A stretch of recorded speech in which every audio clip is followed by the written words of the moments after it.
네, 여러분 안녕하십니까, 현경장입니다. 오늘 영상 짧게 갈게요. 10분 이내로 촬영할 생각이고 제 예상에는 5분도 안 될 것 같습니다. 그래서 비트코인 차트만 분석하려고 하고요. 앞으로 일주일 동안, 오늘부터 일주일 동안 비트코인은 급격한 변동성이 나올 확률이 큽니다. 현재 차트는 한 2달 동안 그렇게 큰 변동성이 안 나타났던 게 사실이에요. 근데 앞으로 왜 변동성이 나타나냐? 여기에는 이평선이 세팅되어 있습니다. 단기선, 중기선, 장기선이 세팅되어 있고요. 보시는 대로 이평선이 모두 모여 있는 걸 확인할 수 있습니다. 특정 날짜로부터 캔들도 모이고 이평선도 다 모이고 있어서 7일선, 25일선, 99일선 그리고 캔들 가격 차이가 거의 1K에서 2K, 1000달러에서 2000달러 사이에 모두 모여 있습니다. 그래서 전날짜 시가나 종가를 보더라도 이 가격 안에 머물고 있다는 걸 볼 수 있어요. 반등이 나타날 때도 25일선의 저항이 나타나 있는 걸 볼 수 있고요. 그러면은 수렴이 극한으로 모일 때 왜 변동성이 생겨나냐? 여기에는 많은 해석이 있지만 원리적으로 해설을 해본다면요, 코인의 가격이 이쯤에 있을 때는 저항까지 올리기가 쉽지 않습니다. 대략적으로 한 7,000달러 정도를 올려줘야 비로소 저항에 부딪힙니다.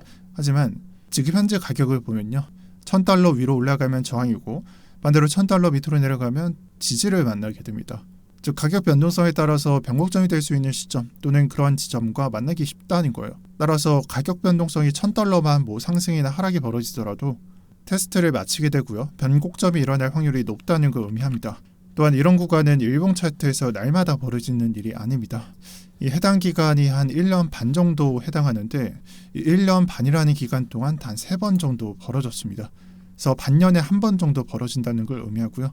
첫 번째 차트에서도 중기선과 장기선을 보면 모두 모인 게 확인이 되고, 이전 차트의 경우에는 벌어지거나 아니면 조금 줄어들거나 이런 차트만 발생했는데 결국 극한까지 모이자 변동성이 생겨나게 되었고, 이후 차트도 마찬가지입니다. 모였다가 변동성 생겨나게 되고요. 최근에 벌어졌었던 이 지점도 지금 현재와 매우 비슷한 차트를 나타내는데, 상승할 때 이격을 벌리면서 상승을 하다가 특정 구간으로부터는 조금 줄어드는 형태를 가져갑니다. 그래서 아마 최대값이 한 이쯤으로 분석이 됩니다. 그리고 단기 조정을 가져가고요. 단기 조정에 따라서 중기선이 내려오고 이격이 수렴하는 결과를 나타냅니다. 그리고 그 이후의 차트, 수렴한 다음에 변동성이 급하게 나왔습니다. 지금 나타내는 차트가 여기를 중점으로 맞추고 있기 때문에, 초점을 맞춰 놓기 때문에 약간은 이전에 나왔던 그 변동성이 좀 가늠이 안 되실 텐데, 이전에 나왔던 차트도 초점을 맞추면 다 똑같습니다. 결국 수렴을 하는 지점에서 변동성이 생겨나게 되는 거고요.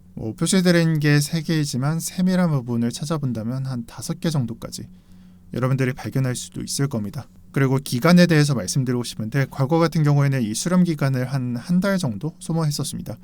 그래서 23년도 초에 발생했었던 차트도 한 달 정도 소모됐었고요. 그래서 23년도 차트는 좀 길게 나와 있는 거 볼 수 있어요. 하지만 최근 트렌드는 조금 달라졌는데, 위에서 봤었던 캔들이 좀 많았던 모습에서요, 지금 현재는 그렇게 많지 않습니다. 수렴을 시작할 때 어찌 보면은 캔들이 한 2주치에 불과할 수도 있고, 결국에는 마지막 관점까지 본다면 한 3주 정도 소모된 걸 볼 수 있습니다.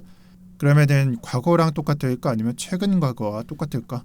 저는 차트를 분석할 때 비교적 최근자에 가깝게 패턴을 맞춰보라고 말씀을 드리거든요. 왜냐하면 지금 패턴도 24년도 초랑 가까운 거지 23년도 초랑 가까운 게 아니기 때문입니다. 장에 미치는 요소, 장세에 미치는 이슈 등이 비교적 가까운 게 최근이기 때문이에요. 그래서 현재 차트를 보면요, 중기선과 장기선만 보세요. 수렴을 할 때는 여기서부터 체크할 수 있지만 캔들이나 종합 요소를 따져본다면 한 이쯤에서부터 시작이 됩니다. 또한 수렴을 시작한 지점으로부터 지금 현재 3주차가 진행되고 있습니다. 과거 3주차에 마무리됐고 변동성이 나타났습니다. 그럼 지금 현재는 어느 기간을 좀 맞춰갈까? 3주차의 변동성이 나오게 되겠죠. 그래서 저는 오늘로부터 일주일 동안 지루한 횡보장이 아니라 변동성이 생겨난다라고 생각을 하고요. 제가 지금 현재까지 상승만 주장했으니까 지금 현재도 상승을 기대하고 있습니다. 참고로 이 이평선, 수렴, 확산 이런 해설들은 사실 보면은 이평선이라는 해설, 사실 확장과 축소에 대한 해설이 설명하기가 되게 어렵거든요. 그런데 잘 생각해 보면은 볼린저 밴드 해석과 매우 유사합니다. 방향성이 나올 때, 변동성이 생겨날 때 확산을 하고, 무방향성이 나타날 때 극한의 수렴 구간에서 횡보를 합니다.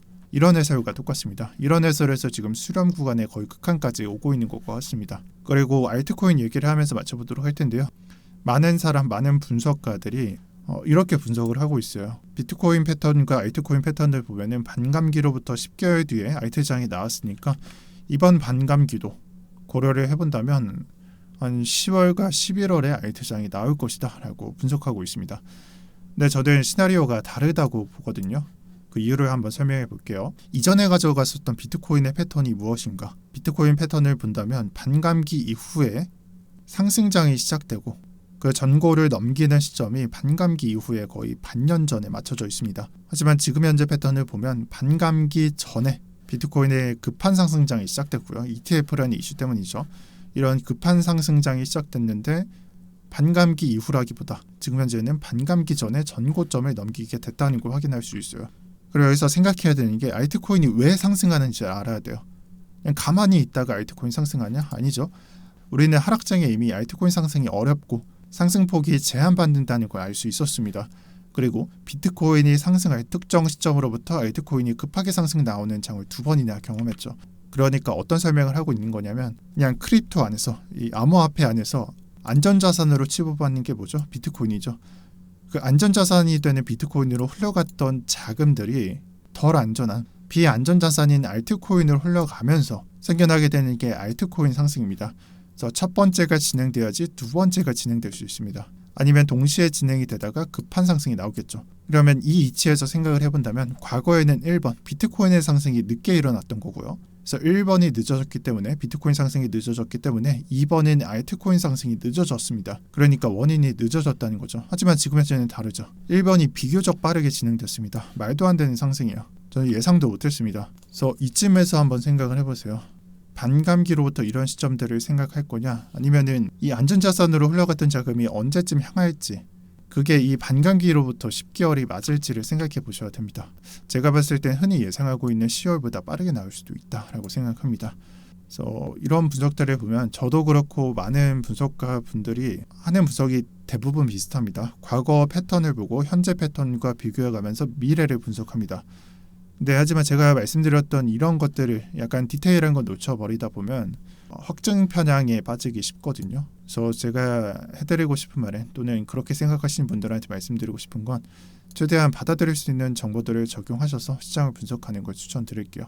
자칫하다가 내절하는 게 이 바닥의 분석가들의 일상입니다. 저도 그렇고요. 그래서 최대한 많은 정보들을 적용해야 된다라고 생각합니다. 그리고 현재 장에 대한 여러 커뮤니티 글이나 제 댓글이나 아니면 다른 유튜버들 댓글이나 여기에서 나오는 일반 투자자들의 반응 또 일반 투자자들의 말이 대부분 부정적입니다. 그래서 여러분들이 보시다 보면 거의 공포에 찌드는 댓글들을 볼 수 있는데 저는 이렇게 말씀드리고 싶어요. 그러한 댓글들의 영향을 안 받는 게 좋습니다. 제가 생각하는 중요한 부분이란 이런 약시장 또는 하락장에서 여러분들이 하락론자가 될 것인지 반대로 상승을 볼 것인지 상승론자가 될 것인지가 중요하다고 봐요.